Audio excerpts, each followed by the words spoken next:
Good afternoon and welcome to Tesla's 2015 annual stockholder meeting. We're real glad that you could be here today. There's going to be two parts of this meeting. After the formal legal part of the meeting, we'll introduce our chairman and CEO, Elon Musk, up to the stage. And for now, I'd also like to introduce several important members who are with us today. Our board is in the front row, if you guys can wave. We also have our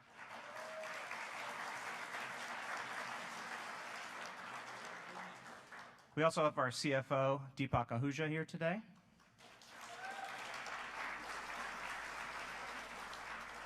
And our Vice President of Investor Relations, Jeff Evanson, is here.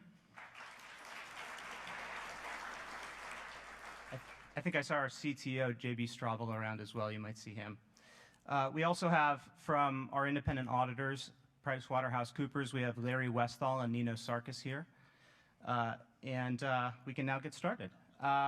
After the voting, Elon will be on the stage, as I mentioned, to provide a brief overview of the company, and he'll answer your questions. But for now, let's get started by calling the meeting to order. Please refer to the agenda and the rules that you received when you walked in today. In the interest of respecting the time of all the stockholders who are present, we ask that you help us run a smooth process by following those rules, in particular those relating to the stockholder questions and comments. I declare that the polls are now open. As I mentioned before the start of the meeting, if you wish to submit a ballot to vote your shares or change your prior vote, you can pick one up from Lisa Brenton, our Inspector of Elections, who's in the back, and you can drop it back with her as well. Lisa, can you wave your hand again in case you've moved? There she is. Tesla's Board of Directors has appointed Lisa as our official Inspector of Elections, and she will file the minutes of today's meeting.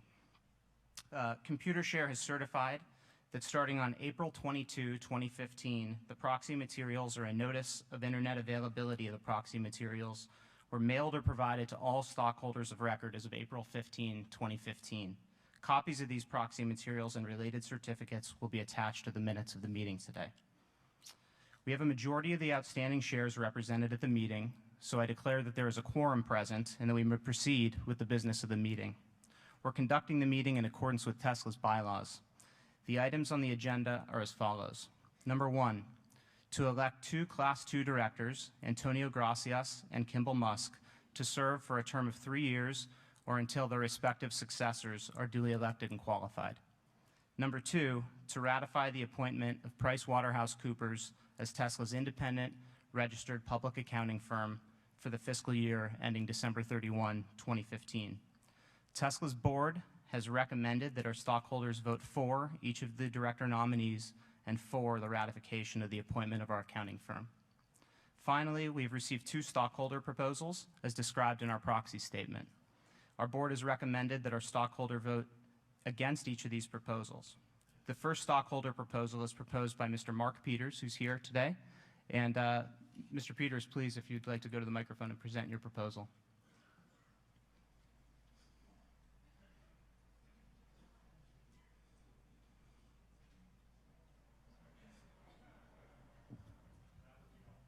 We'll get you a microphone.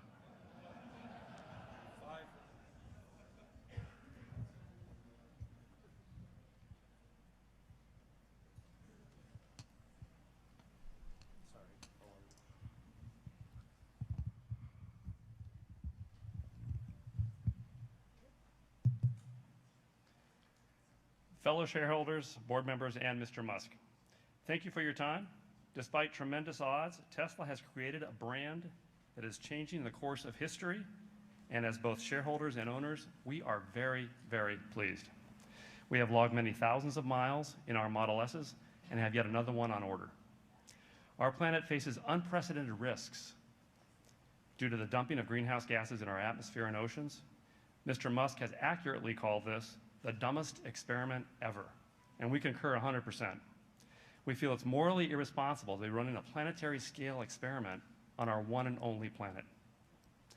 Mr. Musk has previously used a lifeboat metaphor to describe this situation, and I'll go ahead and borrow it here. We're in lifeboat Earth with water up to our kneecaps and rising. Tesla has invented an awesome bailing bucket, but upwards of 90% of those buckets are having holes drilled in them. So every time they're used, water pours back into our lifeboat. Let me explain how this directly applies to the proposal number 3.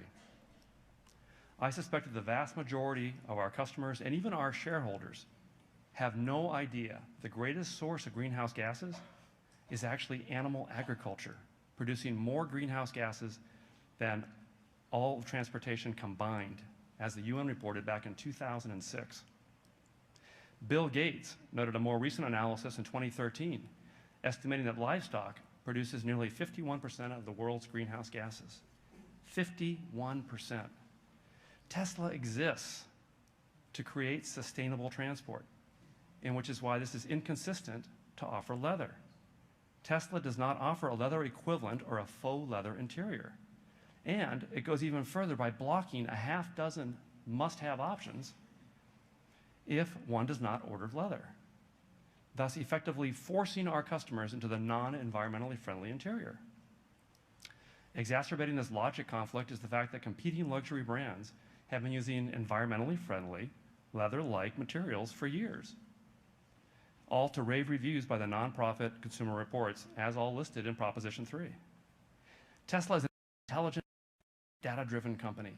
We encourage Tesla to apply its principles to the interiors of our cars. By using leather, Tesla is promoting the animal agriculture industry, the industry that's doing the most damage to lifeboat Earth. This is in direct conflict with Tesla's goal of reducing greenhouse gases, and frankly, it is un-Tesla. My 3 minutes are almost up. Mr. Musk, you and the other board members were sent a DVD copy of a documentary called Cowspiracy.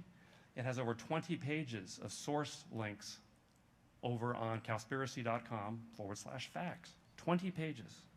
I have brought another 7 copies for the board, and will seriously hope that the environmental black hole at Tesla can be fixed. We and the future occupants of Lifeboat Earth truly trust you will make the right choices going forward. Thank you. Thank you, Mr. Peters.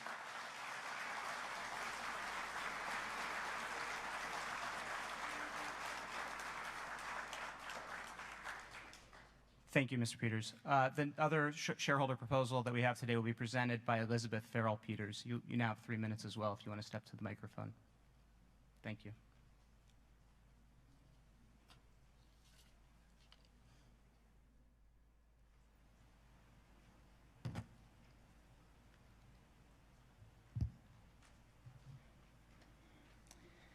Good afternoon, fellow shareholders, Mr. Musk, and board members. Thank you for your time. Our first Tesla purchase was in 2013, and since the moment we acquired our car, our enthusiasm has been bursting at the seams. So much so that some of my patients have given me the nickname Tess. And our friends are extremely concerned that my husband and I have been infected with a severe and incurable case of Tesla-itis. My first Tesla was an anniversary gift, and it was fully vegan. I was quite pleased that Tesla had accommodated the request, but later found out that my husband had to go through extreme measures to get a fully vegan Tesla. I was very surprised by this because I thought Tesla was such an environmentally aware company. Please allow me to share the reality of animal agriculture. I grew up on a farm, a veal farm. I know firsthand the grim existence the animals endure. I experienced the ammonia stench of untreated waste, the extreme confinement of the baby calves, and the merciless way they are shipped to their death. This is the unfortunate truth of agribusiness. Nearly all animals used as commodities and used for their parts are treated this way. There is no reverence for life or compassion for the sentient beings that they are. Mr. Musk, at last year's USC graduation, you spoke of first principles. You said, boil things down to the most fundamental truths you can imagine and reason up from there. And this is a good way to figure out if something really makes sense or if it's just what everybody else is doing. Let's apply that same test to Tesla. Tesla has 2 choices. Tesla can continue to fill cars with the skins of sentient beings that suffer unspeakable horror while adding massive amounts of greenhouse gases to the air, according to the UN and other sources. This is a fundamental truth of using animal skins. Or Tesla can adopt one of the many faux leather interiors used by Mercedes-Benz, Lexus, BMW, Infiniti, and others that are cruelty-free, have wonderful reviews, last a long time, come in multiple colors, and involve far less greenhouse gases. We don't want to plug other brands, but we visited luxury various brands dealerships and found that seats with faux leather alternatives were simply outstanding. They are even available with heating and cooling functions. In light of the facts, how can Tesla remain attached to the first choice? Sometimes awareness is the first step to making a difference. Mr. Musk, given the potential risk to our planet, please review the facts and stop forcing the ordering of leather. Please adopt environmentally friendly interiors. Our planet does not have decades to spare. Thank you.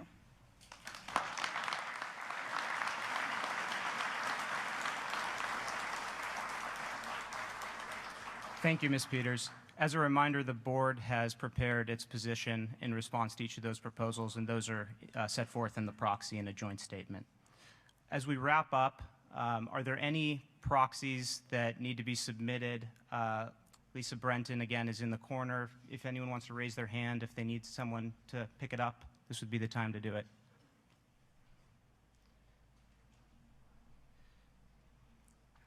If anyone from Tesla can come and help pick up the ballots, that would be great.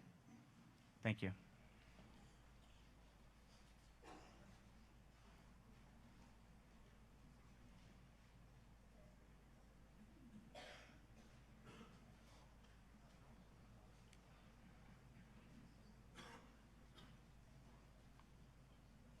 See one back there.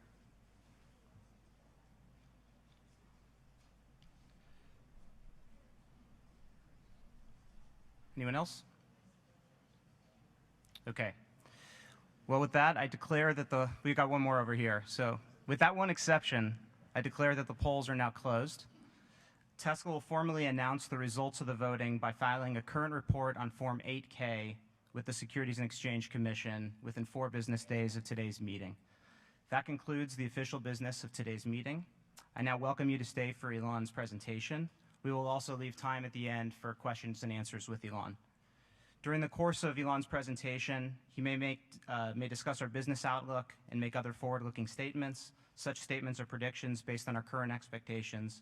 Actual events or results could differ materially due to a number of risks and uncertainties, including those disclosed in our most recent Form 10-Q filed with the SEC. Such forward-looking statements represent our views as of today, should not be relied on thereafter, and we disclaim any obligation to update them after today. With that, please welcome Mr. Elon Musk.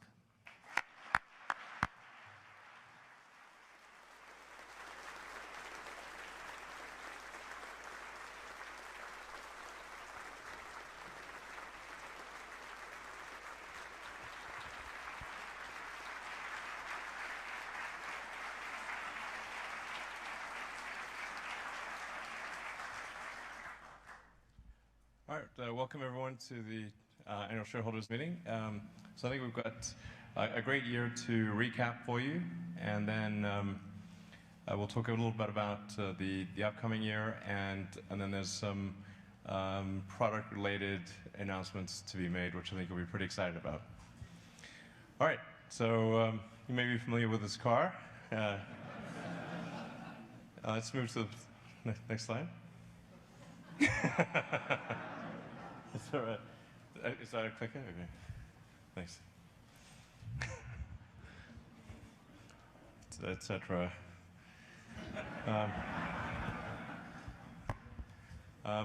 So things have been growing quite quickly, as shown by this here graph, and it's really a quite steep growth for a company that's building a complex product where there's several thousand unique parts, and there's hundreds of suppliers from all around the world.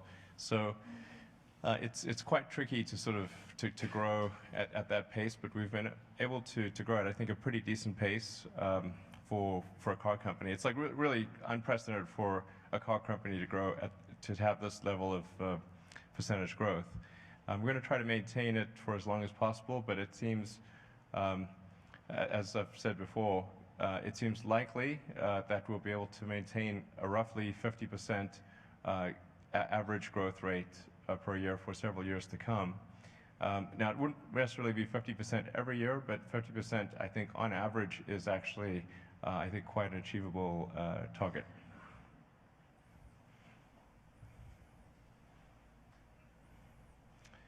And then this year we introduced the dual motor all-wheel drive. And I think, actually I'll have to admit, I think in introducing it, we probably didn't do an ideal job of explaining that dual motor meant all-wheel drive. So, I mean, there are two motors and they're connected to the four wheels, but that connection was not clear for a lot of potential customers. So, and our fault really, because we should have always called it really the all-wheel drive Model S, and it's the best all-wheel drive architecture that's ever been done because of the fact that there are two motors, and we can dynamically shift the torque front to rear at the millisecond level. So whereas a traditional all-wheel drive has a single motor that has a mechanical axle that's essentially dumb, it doesn't have any intelligence, and it has a lot of latency, and it can't react differently. Because we've got two motors, it can immediately react to traction at the front, traction at the rear, and the reaction speed of an electric motor is so fast that the car almost feels like it's standing still to the control sequence in the motors. So it's actually able to achieve a level of all-wheel drive handling that no car has been able to achieve yet. So we're really excited about this. And moreover, it provides drive unit redundancy. So it's like having a twin-engine plane. If one motor goes down, you can actually still drive on the other motor. So this is particularly if you're sort of stuck, you could potentially be stuck somewhere. Having that dual motor capability it's like having a twin-engine plane, and such that you can still drive even if something happens to one drive unit. So having that, I think, is a pretty cool capability. And certainly this has increased our addressable market quite significantly because there's a lot of people who only will buy an all-wheel drive car. It also helps retire a lot of risk with the Model X, since the Model X will be using the same drivetrain. We also introduced Autopilot, initially starting with the hardware suite, and now we're gradually updating the software. So the current Autopilot version 1 hardware consists of a forward radar, a forward camera, and 360-degree ultrasonics that go out to about 5 meters or roughly 16 feet around the car. So that allows us to do what we call sort of highway autopilot, as well as some cool features like auto park and being able to summon the car on private property. I'm testing the latest version of Autopilot every week. In fact, I've typically 2 or 3 builds per week that I'm testing in my car. And we're making gradual progress towards what I'd say is a releasable bit of software. But it is quite a tricky thing, and we want to make sure that our testing is exhaustive before we release the software. But if we keep making progress, I think we may be able to get it out to early access customers, which is sort of our public beta program, around the end of this month. So that should be pretty cool.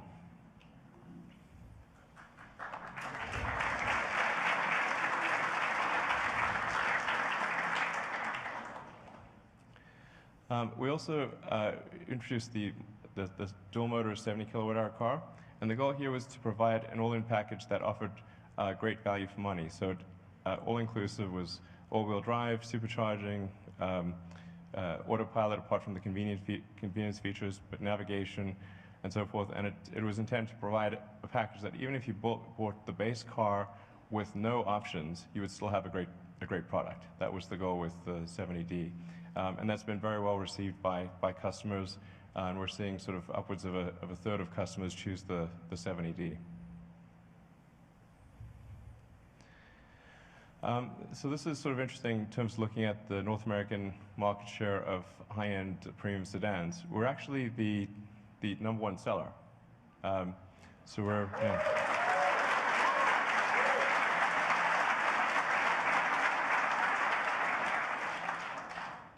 So we're really excited by this because if we can take this level of success and extend it around the world, there's really a lot of potential for sales growth for the company.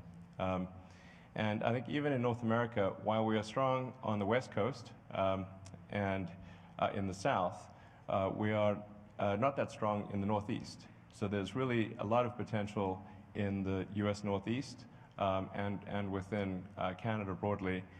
And we're also going to be opening up in Mexico later this year. So, yeah, it's properly be North American. So I think there's potential there to grow things.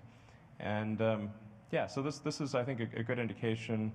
And as we bring out new models in the Model X and the SUV category, obviously, and then more affordable cars, this bodes well for being able to replicate this level of share for Tesla in other product segments. Yeah. So with the Model X, the long-awaited Model X, so we're expecting to begin our first deliveries in probably about 3 or 4 months. And as with the software, I'm looking at the latest iteration of the Model X every week. And it really is, it's turning out to be a really great car. I think the Model X may arguably be a better SUV than the Model S is a sedan. So that, I think, is really, really exciting. We want to make sure, obviously, that some of the key features of the Model X, particularly the Falcon Wing door and the way that the second row seats are done, and a few other things that people aren't aware of, are done just right and provide true functionality and true value improvement, and versus just sort of feeling gimmicky. It's got to be a genuine improvement in utility and aesthetics, I think, for it to be right. So getting those final nuances right for the Model X is what we're focused on right now. But we're really in the short strokes with getting this to market. Superchargers have really grown rapidly. I mean, it's sort of like kelp on steroids here. When we launched the Model S in just 3 years ago, there were no superchargers anywhere. In fact, we didn't even tell people there was such a thing as a supercharger. People, for the first 6 months of the car, bought the car not even knowing that there were going to be superchargers. And we'd actually put a high voltage DC bypass in the car that people didn't even know was there.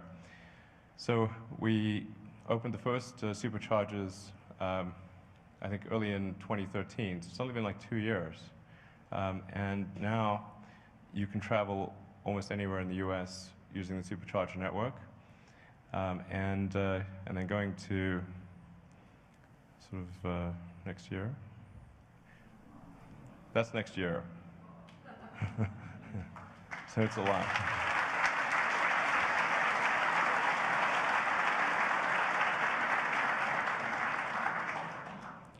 So you can see that's from 0 to that in 3 years. And a similar level of density is going to be the case for Europe as well as Asia. And eventually you'll be able to go anywhere in the world using the supercharger network. And we're planning on sort of further upgrades to the supercharger system. We've just introduced an upgrade which is a liquid-cooled cable, which means that the cable can be really thin. In fact, we have the first working version of that here at the Mountain View supercharger location, so you can try it out for yourself. It has caused some customers to be quite puzzled that they're plugging in a supercharger with this tiny cord, and they thought something was wrong. But that's actually just our next generation cord, because if the cord is liquid cooled, you can actually make it very, very thin and supple. So instead of trying to wrestle sort of a good-sized snake into into the car. It's this thin, supple cord. It's really, really great. And it also has the potential for increased power of the supercharger long term. So.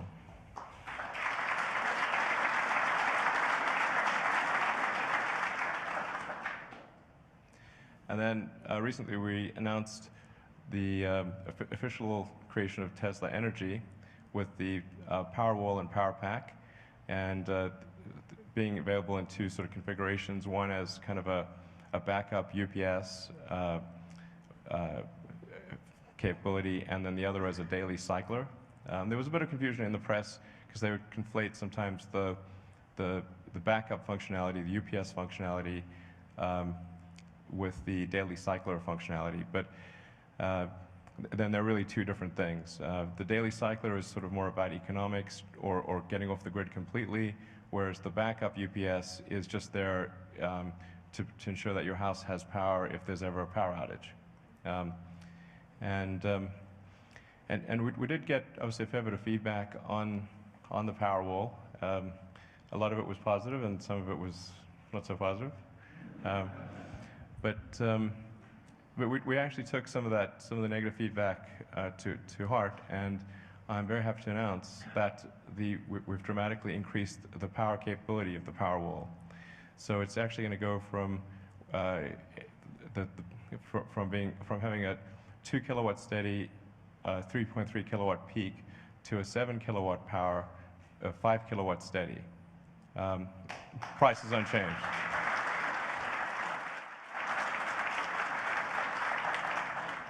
So it basically will more than double the power output of the power pack, and the price is going to stay the same.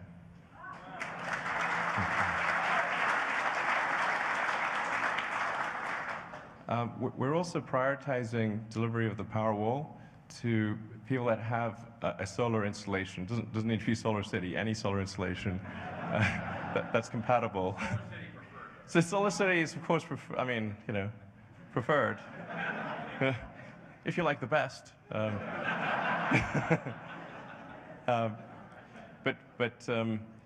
Basically, we're going to prioritize delivery of the Powerwall to people that have an existing solar installation or are getting a solar installation, because the solar installation comes with an AC to DC inverter, which means you don't need to buy an additional AC-DC inverter for the Powerwall, and because that cost is already there with your solar system.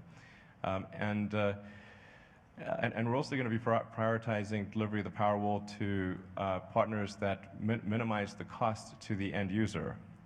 So that the net result is we're expecting people to be able to purchase and install the Powerwall for about $4,000.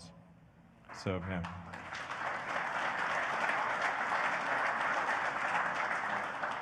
So that's basically $3,500 for the Powerwall with the increased power capability, and then figure $500 of installation, labor, and cost. That's the expectation. So I think that dramatically improves the capability of the Powerwall and improves and reduces the effective cost to the end user. So I think the value for money is dramatically better with the changes that we're going to make.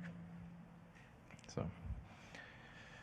And of course, there's the Power Pack, which has been very well received by the utility industry. So.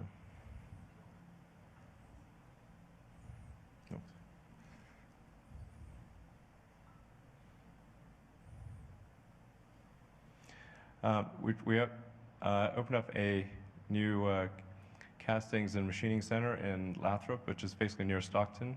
It's out in the Central Valley. So we're going to be doing a lot of machining and casting, a lot of foundry work, and producing a lot of parts that will go into the Model S, and that'll be done in the Central Valley. So that allows us to expand our vehicle capacity in Fremont and allocate more space for vehicle final assembly. We've also installed a new stamping press line in Fremont, and this is going to have greater automation, and it's going to be great particularly for the Model X stampings. And we're bringing up the new SX body production line, which has also a lot more automation, greater flexibility, and we should be able to do, at least within the body line, about 3 times more than we're able to do in the current body line. So it's not the whole factory, but at least for this element of vehicle production, we will have approximately a 3x increase in capability.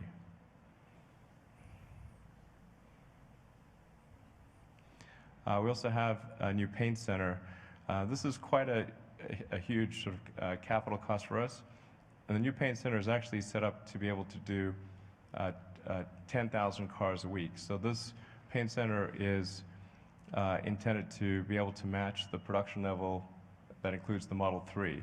So we can produce we can paint all of the cars at the basically 500,000 unit per year level with this paint shop. And to the best of our knowledge, this is going to be the most advanced paint shop in the world.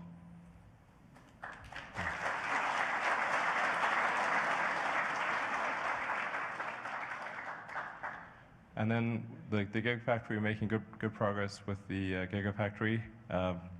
There's a lot of people, bloggers online and so forth, that will take photos and videos and drone videos of the Gigafactory. So it's pretty easy to monitor the progress. Just search the internet. And we've made quite good progress here. We expect to have phase 1 built and operating and producing battery packs by the middle of next year. So.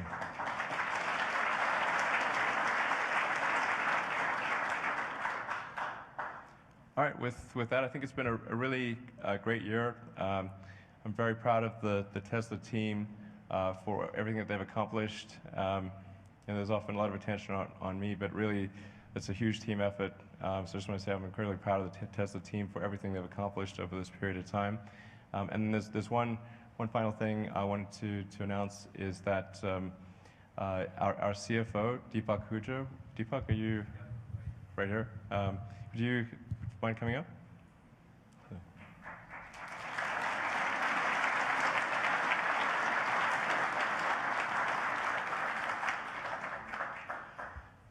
So Deepak is actually going to be retiring later this year. And I wanted to just call him up on stage and sort of personally thank Deepak for doing an incredible job over the last, I guess, 7 years it's been, through hell and high water, and staying sort of calm and steady through some incredibly difficult times. Yeah, just thank you very much for everything you've done. Deepak's going to be staying on through, well, for as long as it takes to find someone, to find a new CFO, and then we'll be working with the new CFO to make the transition, so it should be a very smooth process. But I wanted to just bring Deepak up on stage and just personally thank him for everything he's done for the company. He's done an amazing job. Thank you.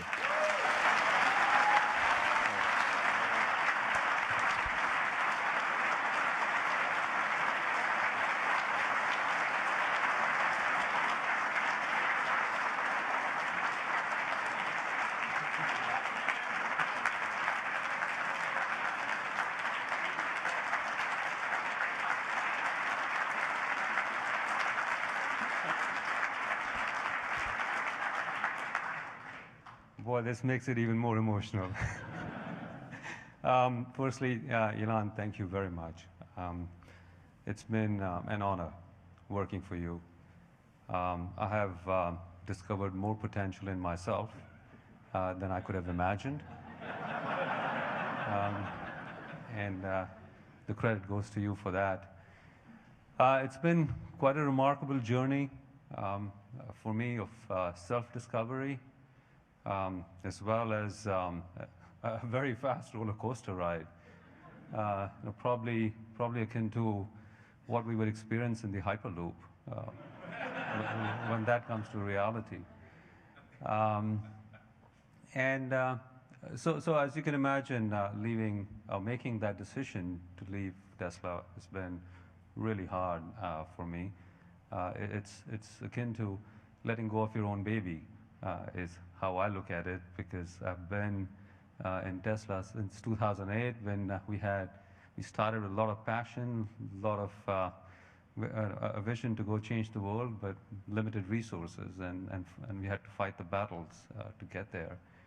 So it's been much harder than I thought it would be to be here and make that decision, but it's the right one for me at this point to go check off a few things on my bucket list and pursue a few other life goals that I have. I'm actually quite speechless, and I'm going to just, again, thank you, everybody, and I'll miss this incredible passion of our customers and our shareholders and the incredible Tesla team. So thank you.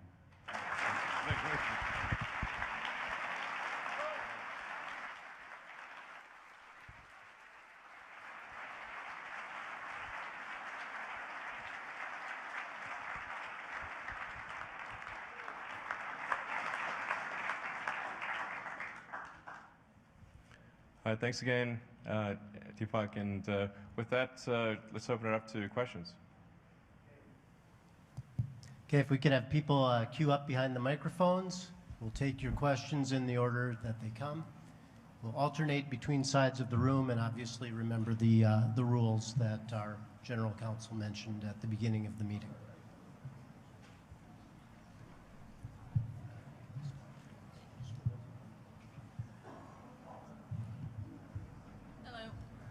Ann Blankenship, shareholder. And my question really is, do you have any questions for us? I mean, we're always lobbing questions at you, but is there anything you would like to ask us about the future or how Tesla plays into what we want from the future? Sure. What do you think? Yeah. I mean, what do you think we should be prioritizing? What I'm thinking more of is like, Tesla is about the future.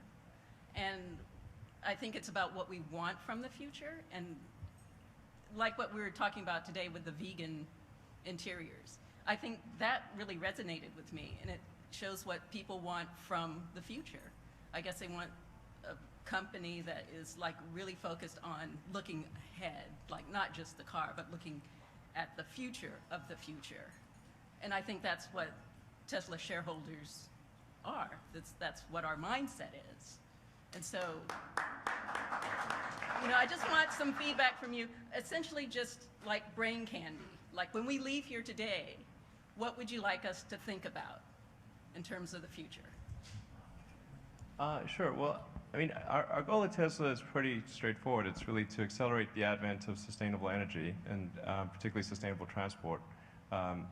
So, in order for humanity to have a good future, or for life on Earth really to have a good future, we have to figure out how to make that future sustainable, meaning not have crazy amounts of CO2 in the atmosphere and ultimately get into a situation of hydrocarbon scarcity, which would be economically disastrous. So that's what we're focused on. That's our primary goal is accelerate the advent of sustainable transport, and then with the batteries help accelerate the advent of sustainable energy production. So yeah, I think anything that furthers that goal, we'd love to hear about. I mean, for sure, making the cars compelling, making them more affordable.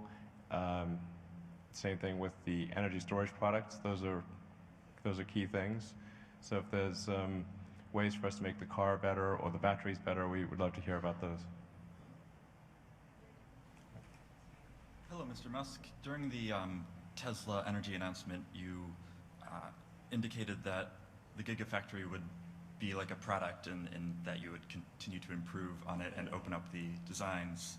But as you've also noted, there's a need for multiple Gigafactories, so I was wondering if there's any indication that Tesla would accept orders for Gigafactories or be looking to build more sooner rather than later. Thank you. Well, we got to build one first. So I mean, our focus right now is just making sure that we build Gigafactory version 1 correctly, and that's going to be quite a difficult challenge over the next few years. We will have the first part of it active next year, but then we want to try to get to full production in roughly 3 years, well, maybe roughly 3 years, 3 or 4 years. So that's going to be quite a challenge, and I think once we get to that point, we're going to be actually, before we get to that point, we'll want to figure out where to put, say, Gigafactory 2 and 3. But I don't think we should, until we feel we've got a firm handle on Gigafactory 1, we don't want to spread our energy over multiple efforts. Yeah. Thank you. My name is Barry Briscoe. I'm a shareholder, a Model S and Roadster owner. I was very excited with your presentation and launch of Tesla Energy. I have a specific question about the Powerwall. You reiterated earlier today the 2 different models, and I understand that. I assume one can, in a residential installation, combine both types of Powerwalls to a single inverter. The Powerwall software can manage those, but in an emergency situation like a grid blackout, does the software only draw backup power from the 10 kilowatt hour model, or would it ever, in some circumstances, draw from the 7 kilowatt hour? Well, combining them actually wouldn't be super great. It's going to be, yeah, I mean, right. Actually, we could make the software do that, but it doesn't currently do that. It would treat them both. It's simply going to treat it, if you had a 7 and a 10, like a 17 kilowatt hour system, and depending upon what your draw is, it would currently, I believe, draw equally from both. Maybe JB should join me on the stage and answer some of these questions. But I think it really depends on what the application is that you'd want to use it for. I mean, usually it tends to bifurcate quite clearly into either a backup uninterruptible power supply for the house or a daily cycling application.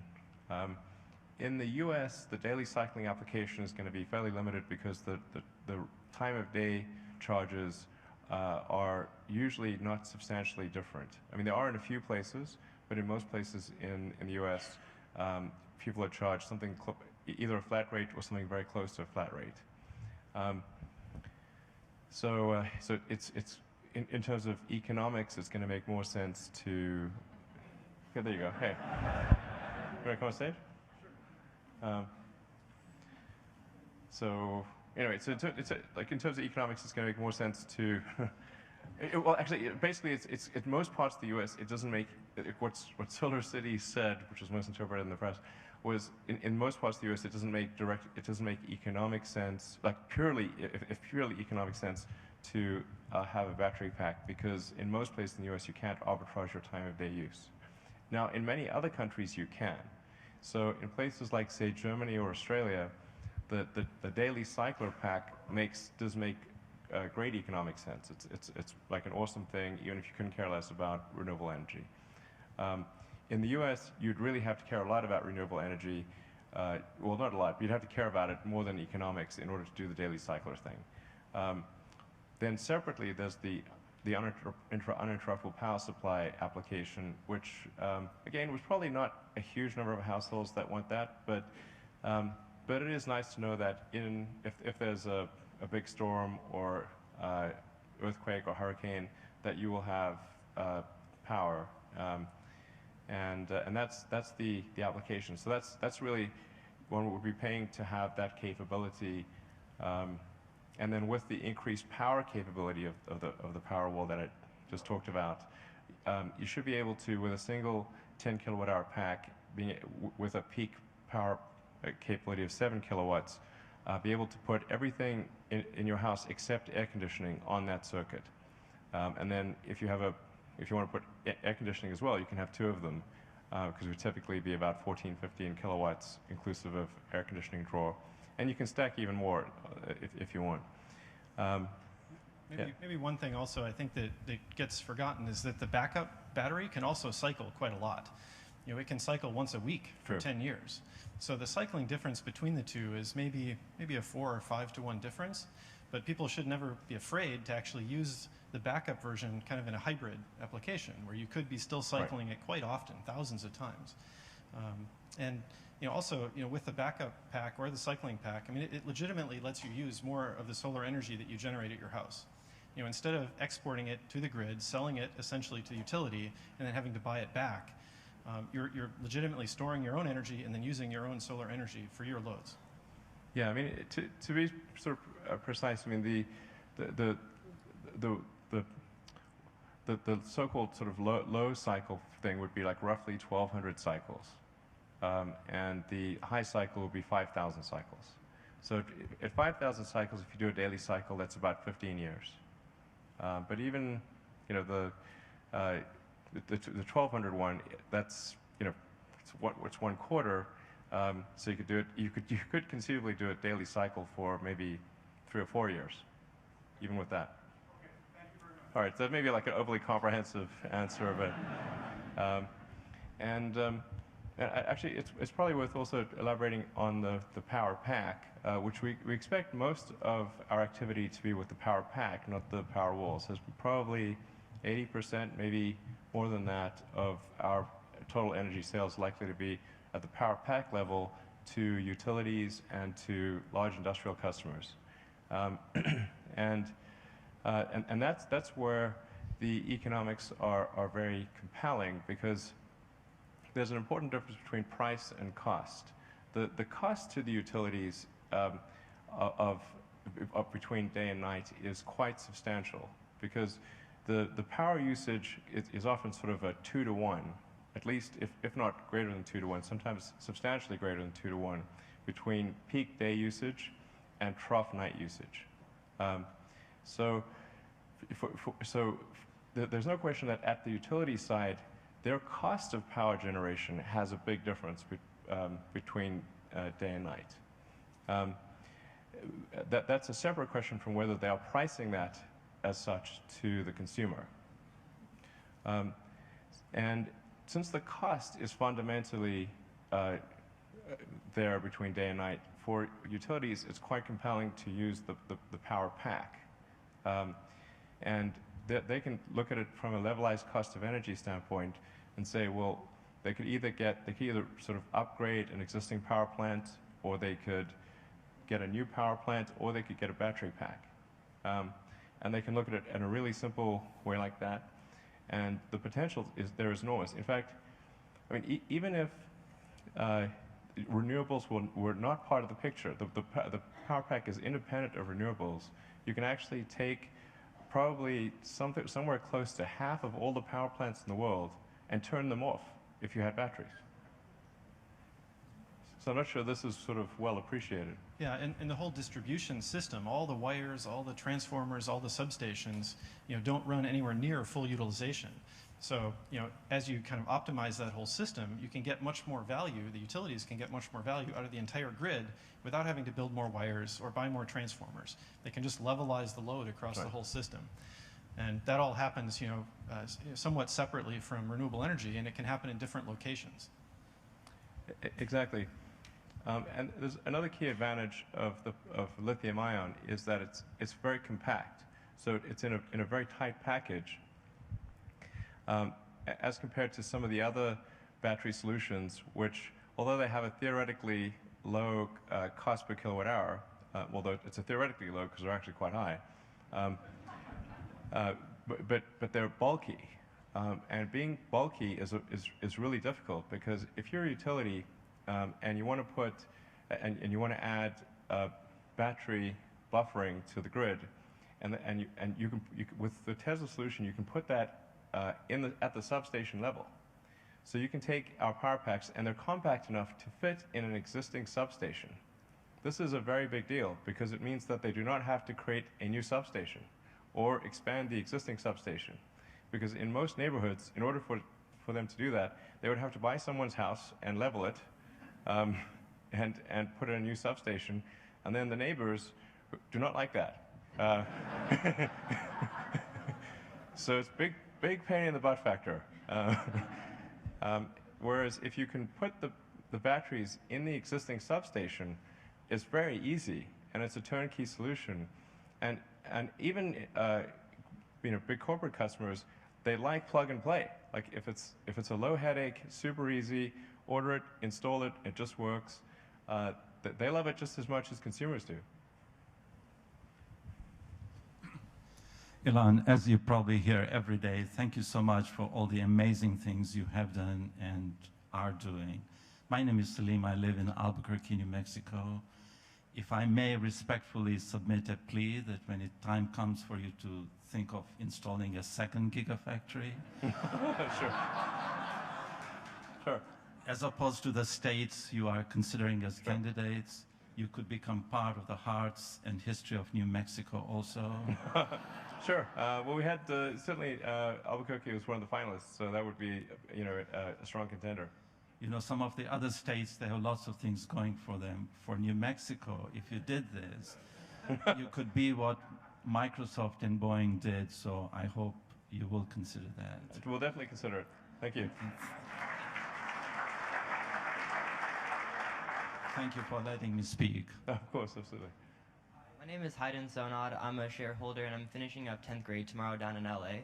And one of the really things that I've noticed about the majority of Teslas is that they're really not being utilized too often. They mostly just sit around with, they just mostly sit around. So what I've been able to do, due to some pretty fortunate investments, I've been able to order an 85D. And what I really hope to do with this car is use it to its full potential.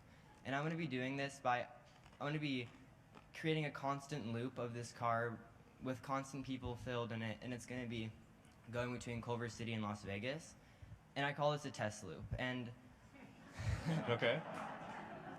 And by doing this, I assume I can save around 40 tons of carbon dioxide emissions into the air every month by these cars. So my question is mainly about, thank you. Sure. So my question is about autopilot in version 7. I want to know that if I do lend out the car for people to drive it from LA to Vegas, if autopilot will be good enough to really ensure their safe travels over the road and on the highways specifically. And also, I want to know if you're planning on linking the sensors in the current Teslas to other cars in the road. And then lastly, I want to know if you are going to be open sourcing the hardware and software for autopilot like you did with the electric designs. Yeah, so the autopilot, at least version 1 of autopilot, the expectation is that someone is paying attention to the road and is ready to take over if there is an issue. It's really intended in the same way that autopilot for an aircraft works, where autopilot for an aircraft alleviates pilot workload, but the pilot is still expected to pay attention, and so you can't like turn on the autopilot and go to sleep. And that is certainly true of the autopilot that we'll have. In the long term, we'll have, I mean, sort of several years from now, there will be a fail operational autopilot with redundant sensors and everything that's needed for someone to actually literally go to sleep and wake up at their destination. But this is an extremely difficult engineering project. And it means you have to take care of all of the corner cases, and there are many corner cases. The real question for autopilot is not can you know, is it going to work? Is it going to work? But how many nines of reliability? So and how much safer does it need to be than a person driving before the autopilot can take control with no attention from a person?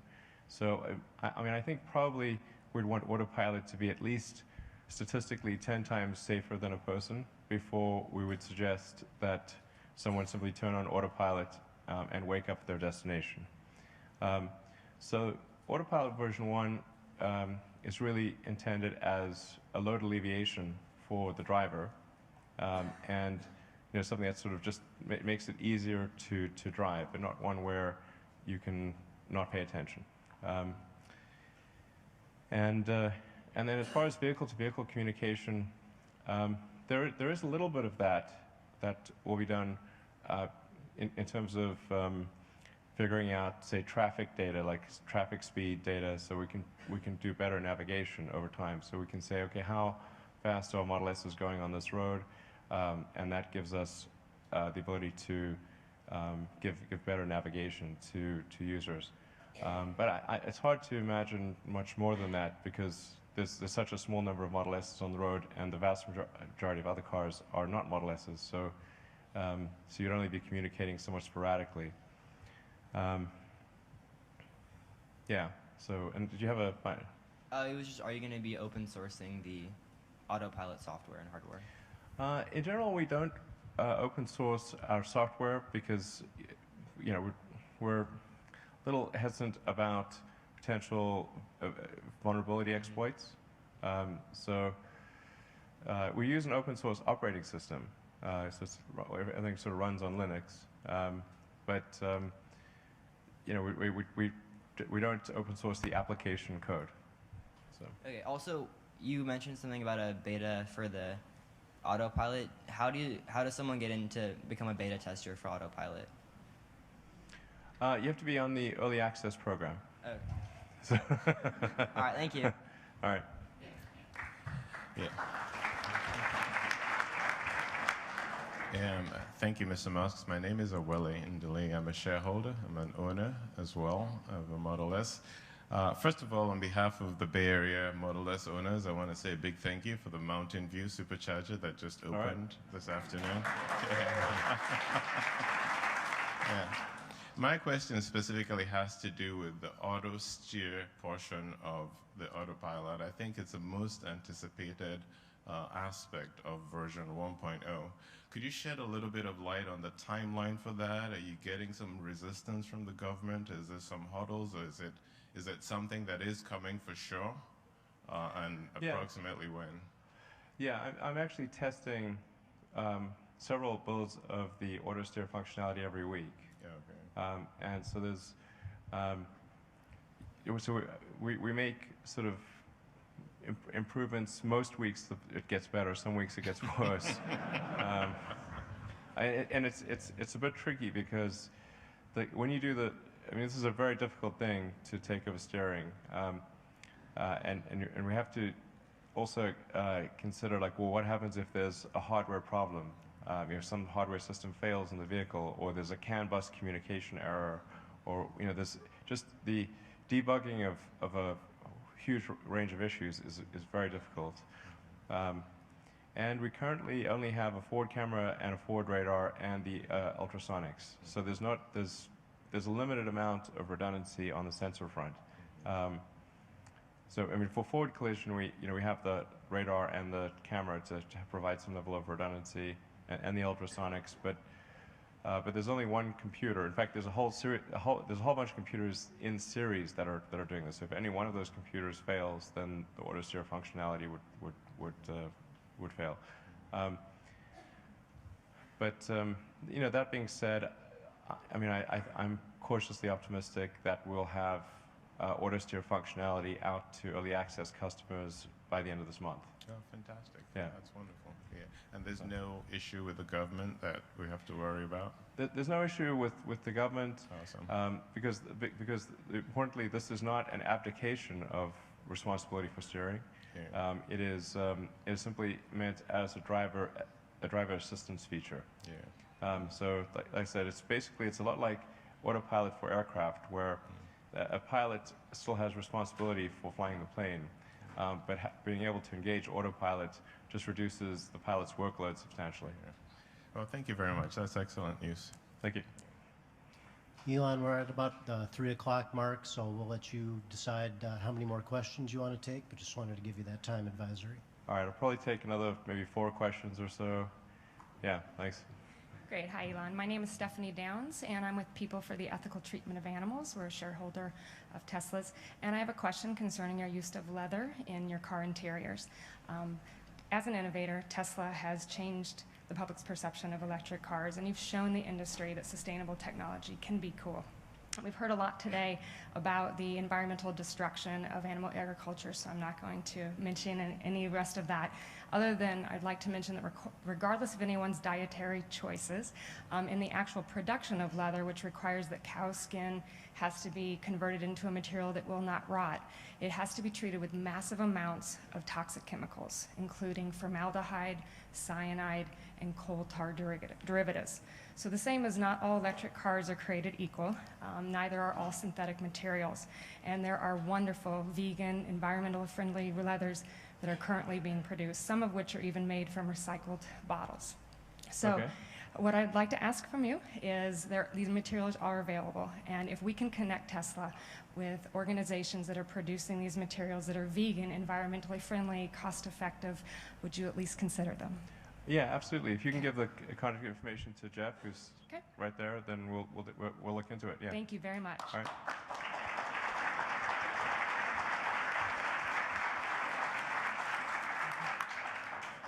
Hello, my name's David. I'm a shareholder. Great show. I have a question for you. Oh, thank you. I'm surprised more aren't wearing them.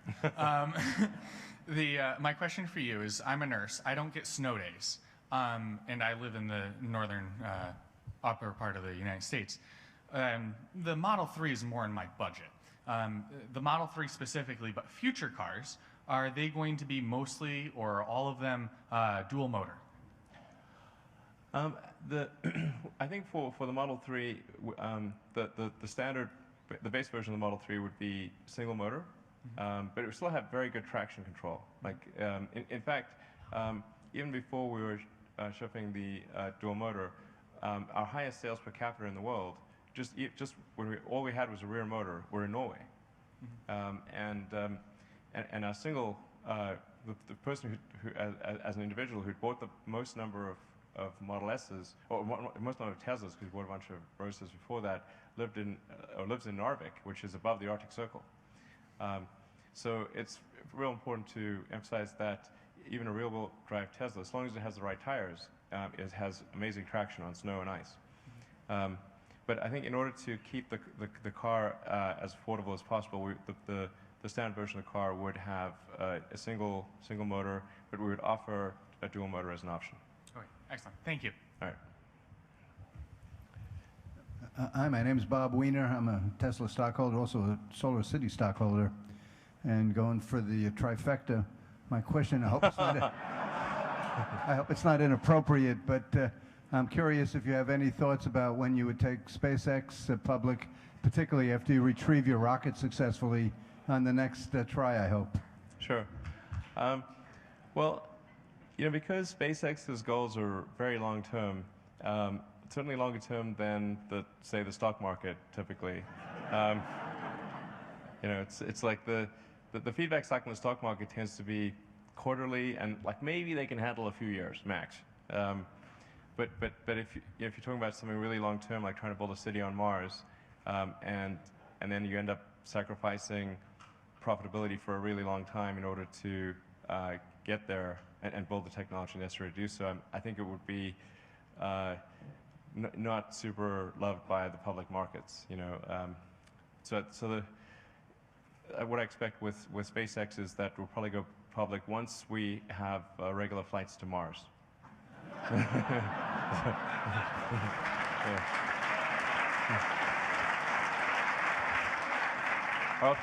I'll try to answer a few more questions. I know I'm supposed to have like a board meeting after this or something.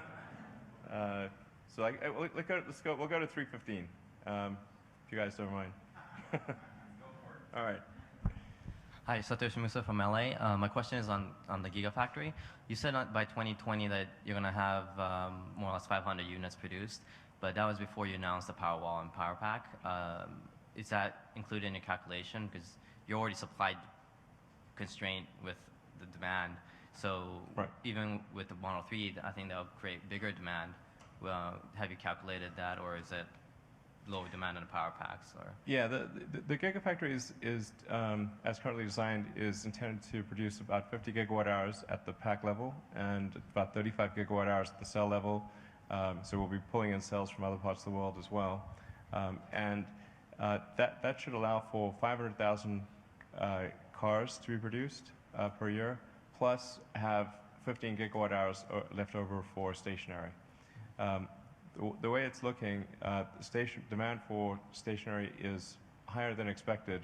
So we are looking at potentially expanding the output capability of the Gigafactory to meet the higher demand for stationary. Thank you. Hi, Elon. Thank you very much for the supercharger here downstairs. I think it's not just for owners, actually for shareholders. It's going to sell a lot of cars as people see that going in and out of Google and places like that. My questions are around safety, and one is, Model S, of course, set a new bar for sedans. What should we expect for Model X? Because all the other SUVs have like high center of gravity, and rollover is a problem, those types of things. What should we expect there? The second question is, have you guys thought of, as you log miles in autopilot, and you have the statistics of lower accidents that I'm sure is going to come true, whether we're going to be able to get like lower insurance rates from companies? Sorry, I missed the second. The second question is, as you log more autopilot miles on Model S and other cars, whether you're going to be able to use that, or we can use that to get lower insurance rates from insurance companies. Oh, yeah. Yeah, I think we should be able to. I think as we can show statistics on accidents and so forth, I think it should translate to lower insurance rates. We'll have to work with insurance companies to make sure that they're properly factoring in the actual accident rate of the Model S and the X, because our injury rate is substantially lower than I think maybe any car on the road. But certainly, if it's not the lowest, it's certainly one of the lowest. And I forgot like an important announcement. At 2 p.m. Today, we did our billionth mile for Tesla. So. Yeah.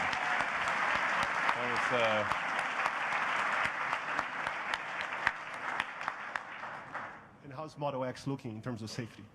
Sorry, how's the what? How's Model X looking in terms of safety and rollover? Yeah. So Model X, I think, will have the lowest probability of injury of any sedan. The tests haven't been completed yet, but I think it's headed towards having the lowest probability of injury of any SUV. And certainly the low center of gravity with the battery pack and the floor pan is incredibly helpful, because the rollover susceptibility is extremely low. It's very difficult to get the Model X to roll over. And we've completed our internal, almost all of our internal crash tests, and it's shaping up to be 5-star in every category and every subcategory, like the Model S. That's great. So.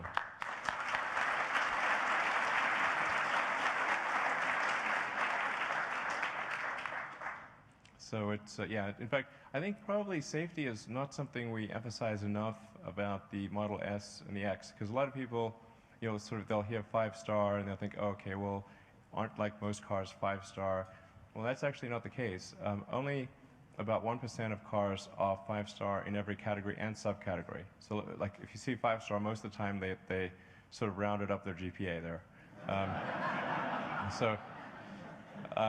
It's only about 1% are 5-star in every category, subcategory, and then the actual calculation of safety is a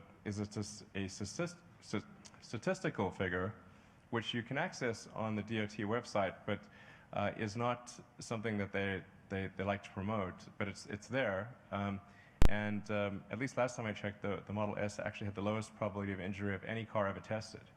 This is extremely important and not well appreciated. There isn't a safer car. So it's really, if you care about the safety of yourself and your family and friends, this is the best choice. So. Keith Lambert, shareholder. On the announcement of the Powerwall, there was a mention about the zero-emission vehicle credits, and the question was unanswered. And it relates to the swap down in Harris Ranch, and the ability to make an appointment or get a phone number to make the appointment so you can do the swap. And as far as the expansion of the superchargers, what is the lifetime of free charging per vehicle, and what is the accounting for it when you sell a car? So yeah, we have basically the LA to San Francisco pack swap capability in place, and I believe all Model S owners in the sort of California, area have been invited at this point to try it out. And what we're seeing is just a very low take rate for the pack swap station. So we did an initial round of invitations where we did basically like 200 invitations, and I think there were a total of 4 or 5 people that wanted to do that, and they all did it just once. So, like, okay, it's clearly not very popular. And then we said, okay, well, let's expand that invitation to all customers. And but I would expect that that initial sample group that all customers roughly behave like that initial sample group. It's just people don't care about pack swap. The superchargers are fast enough that if you're driving from LA to San Francisco and you start a trip at 9 a.m., by the time you get to, say, noon, you want to stop and you want to stretch your legs, hit the restroom, grab a bite to eat, grab a coffee, and be on your way. And by that time, the car is charged and ready to go, and it's free. So it's like, why would you do the pack swap? It doesn't make much sense. And we built the pack swap into the car because we weren't sure if people would want to choose the pack swap or not. We thought people would prefer supercharging, but we weren't sure. So that's why we built a pack swap capability in. But based on what we're seeing here, it's unlikely to be something that's worth expanding in the future unless something changes. For the superchargers, as we said in the initial press release, the superchargers are free. It's basically free long distance for life, forever. So free long distance forever is what the superchargers are providing. Now, there are a few people who are quite aggressively using it for local supercharging. And we will sort of send them just a reminder note that it's cool to do this occasionally, but it's not. It's meant to be a long distance thing. But it is free long distance forever, and it's basically built into the cost of the car. And based on what we're seeing in terms of the economics, it looks quite supportable. And of course, we've gone super fast with the superchargers. So most of the superchargers do not yet have solar and a battery backup. But over time, we're gonna put solar over every supercharger where it's possible to do so. Or if it's not possible to do so, make sure that we're purchasing power that is generated in a renewable manner, so that the entire supercharger network is powered by sunlight. So.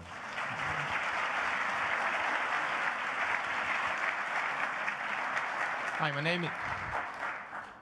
name is Ilya Sutskova, shareholder. I'd like you to say a few words about the autopilot, specifically when it will become a fully. Do you expect the timeline for when the autopilot will be a full go-to-sleep in the car solution, given the rate in which you see it's being developed and given what you know about how quickly regulation and laws can change to accommodate that? Well, I think from a technical feasibility standpoint, I think it'll be technically possible in approximately 3 years. And so I think I suspect we'll be able to achieve that in about 3 years. Now, it will take some period of time after that for regulators to accept that it's okay to just go to sleep in the car. So I would imagine it's something like a couple of years, maybe 3 years, anywhere from 1 to 3 years. I don't really know because it's not really something I control. After it's shown to work, and we can compile a great deal of evidence statistically to compare what the computer would have done versus a person over billions of miles, and it can show within a very high confidence interval that it's cool for the computer to drive you home. So, yeah, technically likely in 3 years, 1 to 3 years after that before regulators approve it, but again, that last bit is not something in my control, and might vary by country and by state within various countries. But that's the rough timing. That's my best guess right now. But it is interesting. Like what I've found, with both narrow and deep AI, is that with each passing year, my estimate for when it happens gets closer. This is, both interesting and alarming. Like it's exciting and alarming. So. Hi, my name is Kelvin Yook, and I'm a shareholder. I'm also a member of the IEEE Microwave Symposium, which takes place in San Francisco next year. One of our main missions is to encourage young engineers and university students to get involved with engineering. So what we've been seeing recently is kind of a drop-off in interest among diverse groups as well as women in engineering, which starts around middle school range. So I was wondering if you could comment on any activities that Tesla is participating in or conducting in terms of helping education and inspiring young people to get involved with engineering. Well, I mean, we do cool products that require engineering. So hopefully that's a reason, like, people think, oh, I think maybe they'd like to work for Tesla. Tesla's kind of an engineering-centric company, so maybe that would encourage them to do engineering.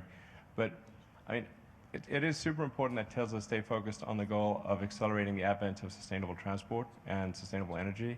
There are a lot of things that we could do that would be all these awesome social goods, but if we divide our energies over many social goods, we risk accomplishing none of them.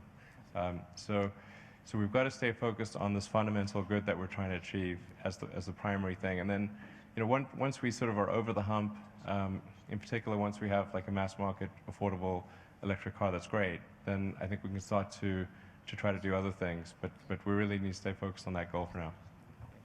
Are you presently participating in any university-related research or involving institutions of learning in your product development? Yeah, I mean, we have relations with a number of universities and a number of research groups, particularly as it relates to improving battery cell chemistry. So I'd certainly encourage groups that are making advancements in any technology that improves cars, electric cars or autonomous driving, to get in touch with Tesla and see if there's some way to work together. I would also like to thank you and invite you to speak at our conference next year if possible. Thank you very much. All right, thanks. All right, I think we'll do the last question. All right. Yeah. Was that the last question?